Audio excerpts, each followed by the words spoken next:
أعوذ بالله من الشيطان الرجيم بسم الله الرحمن الرحيم الحمد لله وكفى وسلام على عباده الذين اصطفى أما بعد فأعوذ بالله من الشيطان الرجيم بسم الله الرحمن الرحيم ألم تر كيف فعل ربك بأصحاب الفيل ألم يجعل كيدهم في تضليل وأرسل عليهم طيرا أبابيل ترميهم بحجارة من سجيل فجعلهم كعصف مأكول صدق الله العظيم رب اشرح لي صدري ويسر لي امری واحلل عقدۃ من لسانی یفقہوا قولی۔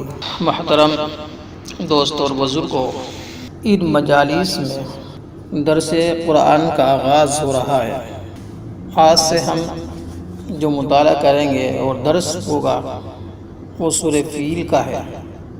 اس سورہ مبارکہ کا پس منظر یہ ہے کہ سن 543 عیسوی میں ابرہۃ الاشرم حبشی نام کا ایک انتہائی متعصب عیسائی یمن کا حاکم ہوا۔ اس نے مکہ المکرمہ کے خانہ کعبہ زادہ اللہ شرفاً و عظماً کے مقابلے میں اپنے دارالسلطنت صنعاء میں ایک انتہائی خوبصورت کلیسا تعمیر کرایا۔ یمن کا چونکہ حاکم تھا اور اس کی جو دارالسلطنت تھی وہ صنعاء میں تھی، یہ اس وقت میں بھی بڑا خوبصورت شہر تھا۔ اسی میں اس نے نہایت کی خوبصورت ایک کلیسا تعمیر کرایا اور اس کا نام بھی اس نے القلیس رکھا۔ اس کے در و دیوار کو زر و جواہرات سے مرصع کیا گیا۔ ارد گرد مسافروں کے لیے بہترین مکانات بنوائے۔ اس کے بعد پورے علاقے میں یہ حکم جاری کر دیا کہ سب لوگ اسی گھر کے طواف کے لیے آیا کریں گے، چونکہ بادشاہ تھا۔ اب ان کے ارد گرد میں جو بستی آباد تھی، جو گاؤں آباد تھے، ان سب میں اعلان کرا دیا گیا کہ اب کوئی شخص بھی طواف کے لیے مکہ نہیں جائے گا، بلکہ صرف اگر طواف کرنا ہوگا تو وہیں صنعاء میں آئے۔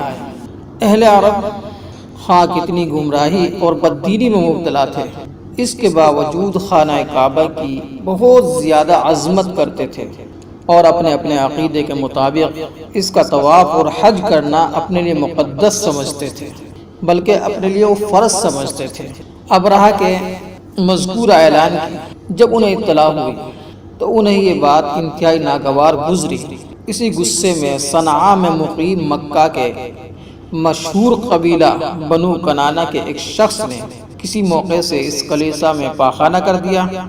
ابرہہ کو جب یہ معلوم ہوا اور تحقیق کے بعد پتہ چلا یہ کام کسی حجازی کا ہے تو غصے سے آگ بگولا ہو گیا اور غصے سے بے قابو ہو گیا اور گرجا کی بے حرمتی دیکھ کر غیظ و غضب میں پیچ و تاب کھانے لگا اور قسم کھائی اب مکہ کے کعبہ ابراہیم کو برباد کیے بغیر چین سے نہیں بیٹھوں گا، نہ کھاؤں گا نہ پیوں گا، جب تک کہ خانہ کعبہ کو، جن کو یہ اللہ کا گھر کہتے ہیں، تباہ و برباد نہ کر ڈالوں۔ ابھی یہ قصہ تازہ ہی تھا کہ ایک دوسرا واقعہ اور ہو گیا۔ مکہ کے کچھ لوگوں کا قافلہ ایک رات اسی کلیسا کے متصل آ کر ٹھہرا۔ رات کے آخری حصے میں روانگی کے وقت انہوں نے آگ جلائی تاکہ اگر کوئی چیز گر گئی ہو تو نظر آ جائے، اسے اٹھا لیا جائے۔ اتفاق سے ہوا تیز ہوئی تو آگ کلیسا تک اڑ کر پہنچ گئی۔ کلیسے کا جتنا ساز و سامان تھا وہ جل کر راکھ ہو گیا۔ دھوئیں سے اس کے مزین در و دیوار سیاہ ہو گئے، اس کا حلیہ ہی بگڑ گیا۔ قافلے والوں نے جب یہ حال دیکھا تو ڈر کر بھاگ کھڑے ہوئے۔ جب بادشاہ کو تحقیق کے بعد معلوم ہوا یہ حرکت بھی مکہ والوں کی ہے تو وہ آپے سے پھر تو باہر ہو گیا اور فوراً خانہ کعبہ زادہ اللہ شرفاً و عظماً کو ڈھانے کی نیت سے ایک لشکر جرار جو تقریباً 60,000 نفوس پر مشتمل تھا لے کر مکہ کے لیے روانہ ہو گیا۔ لشکر میں 10-12 ہاتھی بھی تھے۔ ان میں سے ایک محمود نامی ہاتھی تھا جو بہت بڑا، اونچا اور موٹا تھا، جس پر وہ خود سوار تھا۔ نیت یہ تھی کہ خانہ کعبہ کی دیواروں میں مضبوط زنجیریں ڈال کر ہاتھوں کی گردنوں میں ان زنجیروں کو باندھ دوں گا۔ اس طرح ہاتھی ایک ہی جھٹکے میں خانہ کعبے کی چار دیواری جڑ سے اکھاڑ دیں گے۔ یہ خبر جب قبائل عرب کو ملی تو پورے عرب میں ہیجان پیدا ہو گیا۔ بعض قبائل مقابلے کے لیے بھی نکلے، لیکن ابرہہ کا مقابلہ اتنا آسان نہ تھا، لہذا انہیں شکست ہوئی، یہاں تک کہ یہ مکہ مکرمہ پہنچ گیا۔ اہل مکہ کے لیے ہاتھی ایک نئی چیز تھی۔ انہوں نے محسوس کر لیا کہ وہ اس سے مقابلے کی طاقت نہیں رکھتے ہیں، اس لیے متفقہ طور پر یہ فیصلہ کر لیا کہ ہمیں اس کا مقابلہ نہیں کرنا ہے۔ الغرض ابرہہ بغیر کسی بڑی مدافعت کے مکہ المکرمہ پہنچا اور اس سے پہلے ایک وادی مغمس پہنچ گیا اور اپنے ایک حبشی جو اس کے ساتھ تھا فوجی افسر اسود ابن مقصود کو حکم دیا کہ وہ مکہ جا کر چھاپے ماری کرے۔ اسود مکہ پہنچا تو قریش اور دوسرے قبائل کے اونٹوں اور بھیڑ بکریوں کے ریوڑوں کو جو کثیر تعداد میں چل رہے تھے پکڑ کر اپنے لشکر میں لے گیا۔ ان میں عبد المطلب کے بھی 200 اونٹ تھے جو حضور اکرم صلی اللہ علیہ وسلم کے دادا تھے۔ عبد المطلب نبی اکرم صلی اللہ علیہ وسلم کے دادا اور اس زمانے میں قریش کے سردار اور خانہ کعبہ کے خود متولی تھے۔ قریش مکہ چھوڑ کر پہاڑیوں میں جانے کا پروگرام بنا ہی رہے تھے کہ ابرہہ کی جانب سے جنات الحامیری پہنچا اور لوگوں سے دریافت کیا کہ مکے کا سردار کون ہے۔ لوگوں نے خواجہ عبد المطلب کی جانب اشارہ کیا، یہ ہے۔ تو جنات نے کہا، میں ابرہہ کی جانب سے قاصد آیا ہوں، ہمارے بادشاہ کا یہ حکم ہے کہ آپ تک یہ پیغام پہنچا دوں کہ ہمارا ارادہ آپ لوگوں کو نقصان پہنچانے کا نہیں ہے اور نہ ہم آپ سے جنگ کرنے کے لیے آئے، ہم تو صرف اسی گھر خانہ کعبہ کو ڈھانے کے لیے آئے، بس اگر تمہارا ارادہ مقابلہ اور مدافعت کا ہو تو تم جانو، اور اگر تم ہمارے اس ارادے میں حائل نہ ہو تو ہمارا بادشاہ آپ سے ملاقات کا خواہش مند ہے۔ تو اس وقت ابو مطلب نے جواب دیا، ہمارا قطعاً ارادہ نہیں ہے کہ ہم تمہارے بادشاہ سے جنگ کریں، نہ ہم میں اتنی طاقت ہے، یہ اللہ کا گھر ہے اور اس کے برگزیدہ نبی ابراہیم علیہ السلام کی یادگار ہے، بس اگر اللہ اس کی حفاظت کرنا چاہے تو وہ کر سکتا ہے، اور اگر اس کو اس کی حفاظت مقصود نہیں ہے تو ہم قوت مدافعت کے قابل قطعاً نہیں۔ اس گفتگو کے بعد عبد المطلب ابرہہ کے لشکر میں پہنچے اور ایک درباری کی جانب سے سفارش و تعارف پر اس کے سامنے پیش ہوئے۔ عبد المطلب بہت خوبصورت اور وجیح شکل انسان تھے۔ ابرہہ نے دیکھا تو اس قدر مرعوب ہوا کہ اپنے تخت سے نیچے اتر کر فرش پر بیٹھا اور عبد المطلب کو اپنے ساتھ برابر میں بٹھایا۔ گفتگو شروع ہوئی تو ان کی طلاقت لسانی اور خطابت سے ابرہہ مزید متاثر ہوا۔ دوران گفتگو جب معاملہ بات ہونے لگی اور اس معاملے پر گفتگو شروع ہوئی تو عبد المطلب نے شکایت کی کہ آپ کے ایک سردار نے میرے اونٹ گرفتار کر لیے ہیں، لہذا آپ سے درخواست ہے کہ ان کو میرے حوالے کر دیجیے۔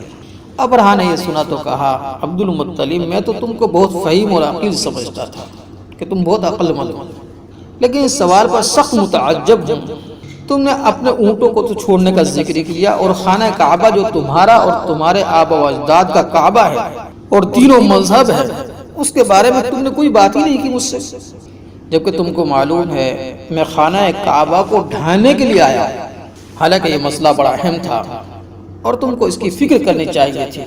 عبد المطلب نے بہت واضح جواب دیا اور فرمایا، انا رب الابل، دیکھو میں اونٹوں کا مالک ہوں، لہٰذا میں نے اس کی فکر کی اور کعبۃ اللہ کا گھر ہے وہی اس کی حفاظت کرے گا۔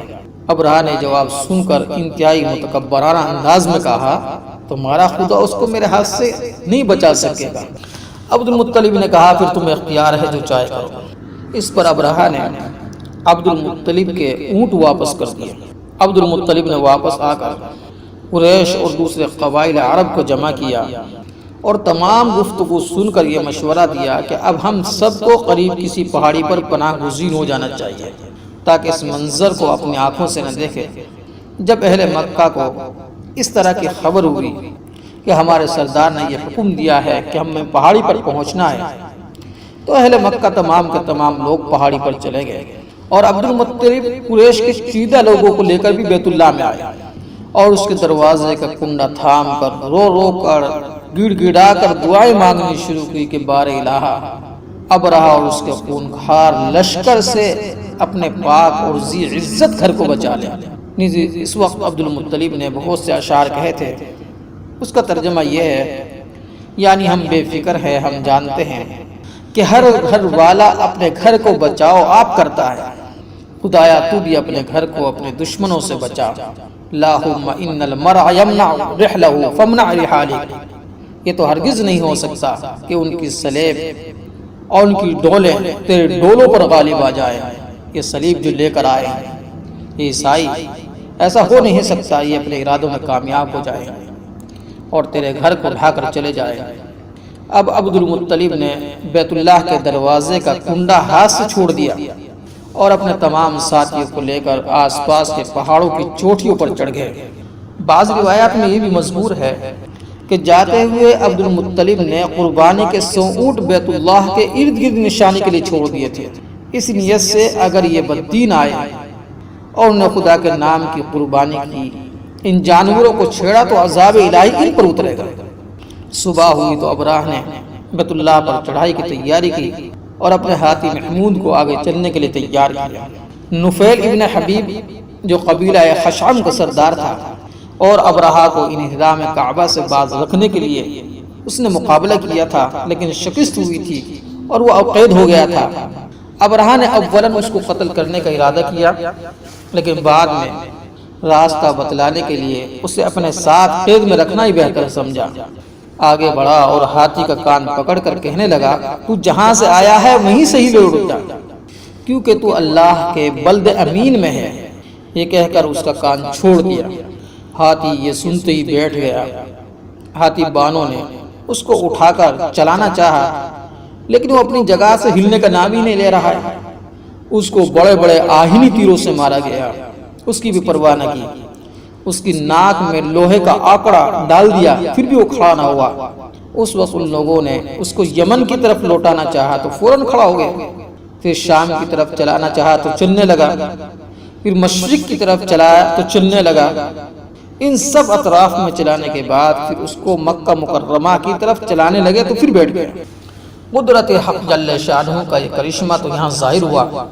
دوسری طرف دریا کی طرف سے کچھ پرندوں کی قطاریں آتی دکھائی دی، جن میں سے ہر ایک کے ساتھ 3 ککریاں چنے یا مسور کے دال کے برابر تھی، ایک چونچ میں اور 2 پنجوں میں۔ واقعی کی روایت میں ہے کہ پرندے عجیب طرح کے تھے جو اس سے پہلے نہیں دیکھے گئے تھے، اور فوراً ہی ابراہ کے لشکر کے اوپر چھا گئے۔ یہ کنکریاں جو ہر ایک کے ساتھ تھی ان کو ابراہ کے لشکر پر گرایا۔ ایک ایک کنکر نے وہ کام کیا جو ریوالور کی گولی بھی نہیں کر سکتی، جن پر پڑتی اس کے بدن کو چھید کرتی ہوئی زمین میں گھس جاتی تھی اور ایک خاص قسم کا زہریلا مادہ چھوڑ جاتی تھی۔ یہ عذاب دیکھ ہاتھی سب بھاگ کھڑے ہوئے۔ صرف ایک ہاتھی رہ گیا تھا جو اس کنکری سے ہلاک ہوا، پورے کے پورے بھاگ گئے، اور لشکر کے سب آدمی اسی موقع پر ہلاک نہیں ہوئے بلکہ مختلف اطراف میں بھاگے۔ ان سب کا یہ حال ہوا کہ راستے میں مر مر کر سڑ گئے۔ ابراہ کو چونکہ سخت سزا دینا تھی، یہ فوراً ہلاک نہیں ہوا، مگر اس کے جسم میں ایسا زہر سرایت کر گیا اس کا ایک ایک جوڑ گل سڑ کر پینے لگا۔ اسی حال میں واپس یمن پہنچا اور دارالحکومت صنعا پہنچ کر اس کا سارا بدن ٹکڑے ٹکڑے ہو کر بہہ گیا اور مر گیا۔ ابراہ کے ہاتھی محمود کے ساتھ 2 ہاتھی بان یہ مکہ المکرمہ میں رہ گئے، مگر اس طرح کے دونوں اندھے اور اپاہج ہو گئے تھے۔ محمد ابن اسحاق نے حضرت عائشہ صدیقہ رضی اللہ تعالی عنہا سے روایت کیا ہے کہ انہوں نے فرمایا کہ میں نے ان دونوں کی اس حالت میں دیکھا کہ وہ اندھے اور اپاہج تھے، اور حضرت عائشہ صدیقہ رضی اللہ تعالی عنہ کی بہن حضرت اسماء رضی اللہ تعالی عنہا فرماتی ہیں کہ اصاف اور نائلہ بتوں کے پاس یہ دونوں اندھے اور اپاہج بیٹھے رہتے تھے، اور بعض روایت سے معلوم ہوتا ہے کہ وہ جگہ جہاں ابرہہ کا لشکر ہلاک کیا گیا وہ وادی محصر تھی جو مزدلفہ کے درمیان واقع ہے، یا بقول ابن عباس وادی صفح تھی جہاں مشرکین اپنی قربانیاں کرتے تھے اور لوگوں سے بھیک مانگتے پھرتے تھے۔ واضح رہے کہ یہ واقعہ نبی اکرم صلی اللہ علیہ وسلم کی ولادت باسعت سے اکثر روایت کے مطابق 50-55 روز پہلے رونما ہوا، جو ایک طرف خداوند قدوس کا نمونہ ہے تو دوسری طرف حضرت صلی اللہ علیہ وسلم کی عظمت اور رسالت کی بھی پیش آنے والی نشانی یہ شہادت ہے، جس کو ارحاس کہا جاتا ہے۔ لفظ ارحاس تأسیس و تمہید کے معنی میں استعمال ہوتا ہے۔ انبیاء علیہ السلام کی دنیا میں تشریف یا ان کے دعوی نبوت سے پہلے حق تعالیٰ کچھ ایسی نشانیاں ظاہر فرماتے ہیں جو معجزات کی قسم سے ہوتی ہے، اور ایسی نشانیاں چونکہ ان کی نبوت کے اثبات کا مقدمہ اور تمہید و تأسیس ہوتی ہے، اس لیے ان کو ارحاس کہا جاتا ہے۔ بلا شبہ یہ واقعہ آپ صلی اللہ علیہ وسلم کی آمد اور ظہور قدوسی کا اعلان تھا اور غیبی اشارہ تھا، جس طرح اللہ تعالیٰ نے اپنے گھر کی خرق عبارت حفاظت فرمائی، اس گھر کے سب سے مقدس متولی اور سب سے بزرگ پیغمبر کی حفاظت بھی اس طرح کرے گا، اور کسی کو یہ موقع نہ دے گا وہ کعبہ اور اس کے سچے خادموں کو مٹا دے۔ اب ترجمہ کریں۔ اعوذ باللہ من الشیطان الرجیم، بسم اللہ الرحمن الرحیم۔ الم تر کیف فعل ربک باصحاب الفیل، کیا تو نے نہیں دیکھا کیسے کیا تیرے رب نے ہاتھی والوں کے ساتھ؟ الم یجعل کیدہم فی تضلیل، کیا نہیں کر دیا ان کا داؤ غلط؟ وارسل علیہم طیرا ابابیل، اور بھیجے ان پر اڑاتے جانور جھنڈ در جھنڈ پھینکتے تھے ان پر پتھریاں کنکر کی۔ ترمیہم بحجارۃ من سجیل فجعلہم کعصف مأکول، تو پھینکتے تھے ان پر پتھریاں کنکر کی اور پھر کر ڈالا ان کو جیسے بھس کیا ہوا۔ ان دونوں سورتوں کا اس سے قبل سورہ حمزہ اور یہ سورہ فیل، ان میں آپس میں تعلق کیا ہے، ربط کیا ہے؟ سورہ حمزہ میں انسان کے اخلاق رذیلہ کی مذمت اور اس پر اللہ تعالیٰ کی طرف سے نازل ہونے والے قہر و عذاب کا ذکر تھا، جو آخرت میں ایسی ذلیل حرکتوں پر مرتب ہوگا۔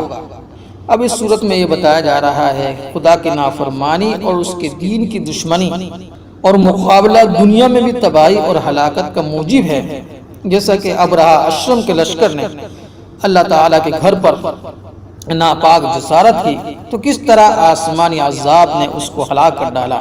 ایسے تاریخ عظیم واقعات سے انسان سمجھ سکتا ہے کہ اللہ تعالیٰ کی قدرت سے جب نافرمانوں اور مجرموں پر ایسے عذاب اور قہر دنیا میں واقع ہوتے ہیں تو بلا شبہ یقین کرنا چاہیے کہ کوئی مجرم اللہ کے عذاب سے آخرت میں ہرگز نہیں بچ پڑے گا۔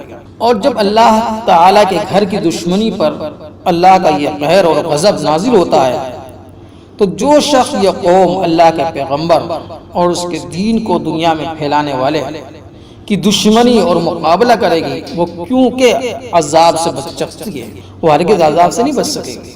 تو گویا کہ اس صورت مبارکہ میں حضور اکرم صلی اللہ علیہ وسلم کی ولادت باسعت سے قبل ہی آپ صلی اللہ علیہ وسلم کے غلبہ اور طاقوتی طاقتوں کو شکست کی خبر دے دی گئی تھی۔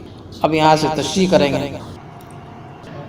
پہلے صورتوں کا رب جان لیجئے اور اس کے بعد ہر لفظ کے اعتبار سے انشاءاللہ تشریح کریں گے۔ تو ماقبل سے اس صورت مبارکہ کا ربط یہ ہے، اس سے ماقبل جو صورت ہے وہ سورہ حمزہ ہے۔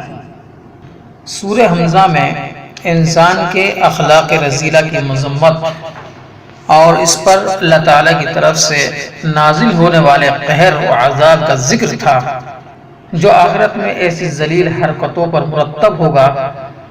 اب اس صورت میں یہ بتایا جا رہا ہے کہ خدا کی نافرمانی اور اس کے دین کی دشمنی اور مقابلہ دنیا میں بھی تباہی اور ہلاکت کا موجب ہے۔ خدا تعالیٰ کی جو شخص بھی کوئی دنیا میں نافرمانی کرے گا اور اس کے دین کی دشمنی کرے گا تو اللہ تعالیٰ اسے دنیا میں بھی ہلاک کرے گا، جیسا کہ ابرہہ اشرم کے لشکر نے اللہ تعالیٰ کے گھر پر ناپاک جسارت کی تو کس طرح آسمانی عذاب نے اس کو ہلاک کر ڈالا۔ ایسے ہی تاریخ عظیم واقعات سے انسان سمجھ سکتا ہے کہ اللہ تعالیٰ کی قدرت سے جب نافرمانوں اور مجرموں پر ایسے عذاب اور قہر دنیا میں واقع ہوتے ہیں تو بلا شبہ یقین کرنا چاہیے کہ کوئی مجرم اللہ کے عذاب سے آخرت میں بھی ہرگز نہیں بچ سکے گا۔ اور جب اللہ تعالیٰ کے گھر کی دشمنی پر اللہ تعالیٰ کا یہ قہر و غضب نازل ہوتا ہے تو جو شخص یا قوم اللہ کے پیغمبر اور اس کے دین کو دنیا میں پھیلانے والی کی دشمنی اور مقابلہ کرے گی وہ کیوں عذاب الہی سے بچ سکتی ہے؟ تو گویا اس صورت مبارکہ میں حضور اکرم صلی اللہ علیہ وسلم کی ولادت باسعادت سے قبل ہی آپ صلی اللہ علیہ وسلم کے غلبے اور طاقتوں کی شکست کی خبر دی گئی کہ جتنی بھی طاغوتی طاقتیں ہیں شیطانی لشکر ہیں وہ سب کے سب تباہ و برباد کر دیے جائیں گے حضور اکرم صلی اللہ علیہ وسلم کے آنے کے بعد۔ اب اس صورت مبارکہ کی تفسیر و تشریح کرتے ہیں۔ الم تر کیف فعل ربک باصحاب الفیل، کیا تو نے نہ دیکھا کیسا کیسا تیرے رب نے ہاتھی والوں کے ساتھ کیا؟ یعنی وہ لوگ جو ہاتھیوں کا ایک لشکر لے کر بیت اللہ کے ڈھانے کے لیے آ رہے تھے، ان کے ساتھ تیرے رب نے جو معاملہ کیا وہ تم کو ضرور معلوم ہوگا۔ یہ خطاب نبی اکرم صلی اللہ علیہ وسلم کو ہے۔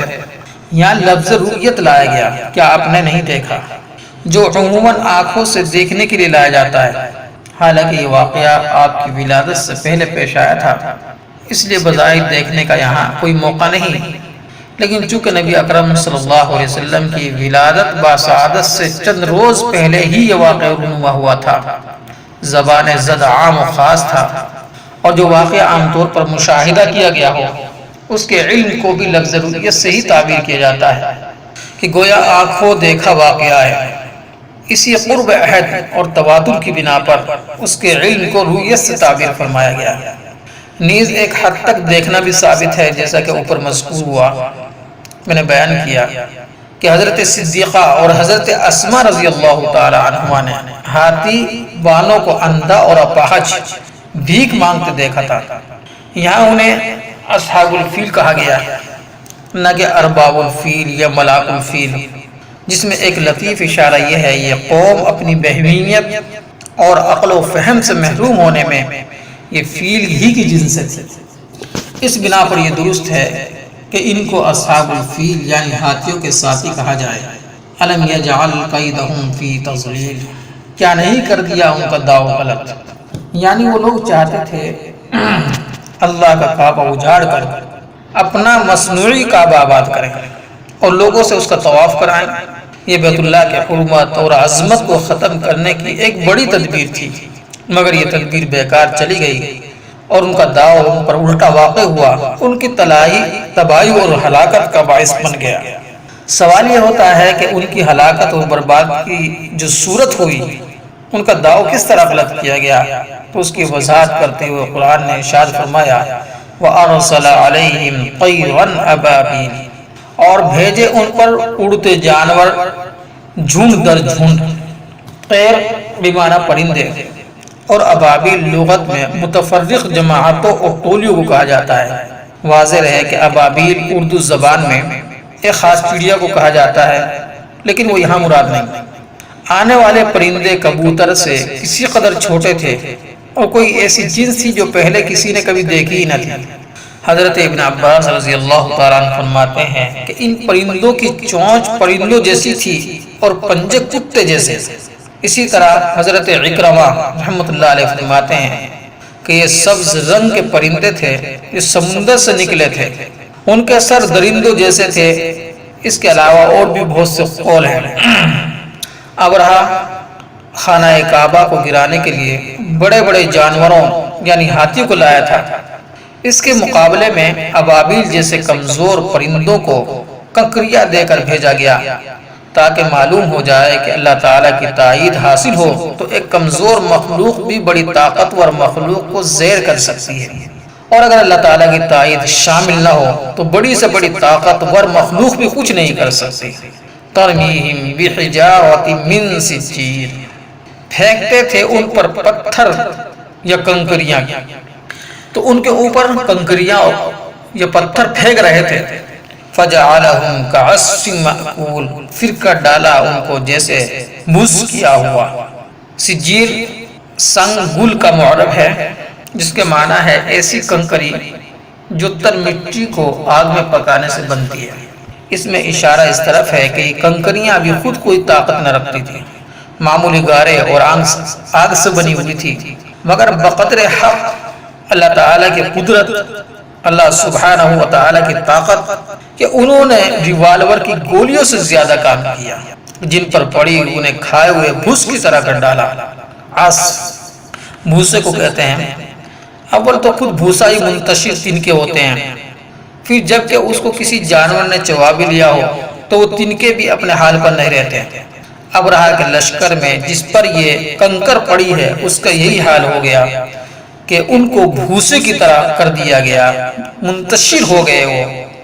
چنانچہ ابن کثیر لکھتے ہیں کہ یہ پرندے باقاعدہ ان لشکریوں کے سروں پر باندھ کر کھڑے ہو گئے، پھر چیخنے لگے۔ اس کے بعد پتھراؤ شروع کر دیا، جس کے سر میں کنکری لگی اس کے نیچے سے نکل گئی اور وہ دو ٹکڑے ہو کر زمین پر گر پڑا۔ جس عضو پر گری وہ عضو ساقط ہو گیا اور ایک عجیب طرح کا زہریلا مادہ چھوڑ گئی، جس کے اثر سے بہت سے وہیں ہلاک ہوئے اور جو بھاگے وہ دوسری بڑی بڑی تکلیفیں اٹھا کر مرے۔ یہ واقعہ اللہ رب العزت کے عذاب کا ایک نمونہ تھا، اور اس میں کئی خرق عادت باتیں اور بصائر اور عبرتیں ہیں۔ ایک یہ کہ ہاتھیوں کا ٹھٹک کر رہ جانا، ان کا بیٹھ جانا لیکن ایک قدم آگے نہ بڑھنا۔ دوسرے، چڑیوں کا اتنی کثرت سے دریائے شور کی طرف سے آنا جو پرندوں کی رہنے کی جگہ ہے ہی نہیں، اور اس واقعے کے بعد پھر کسی نے ان چڑیوں کو دیکھا بھی نہیں۔ تیسری چیز، پرندوں کا ان خاص کنکریوں کو ایسی جگہ سے لانا جس کا ٹھکانہ کسی کو معلوم نہیں۔ چوتھی چیز یہ ہے کہ یہ بظاہر معمولی نظر آنے والی کنکریوں کی غیر معمولی تاثیر ہے کہ جسے لگے اس کا بھرکس بنا دے۔ پانچویں یہ کہ واقعہ اس بات پر بھی دلالت کرتا ہے کہ اللہ رب العزت کے قہر کے چھوٹے چھوٹے اسباب کا تحمل جانوروں میں سب سے بڑا جانور ہاتھی بھی نہیں کر سکتا، تو اس کے قہر کے بڑے اسباب کا تحمل کون کر سکتا ہے۔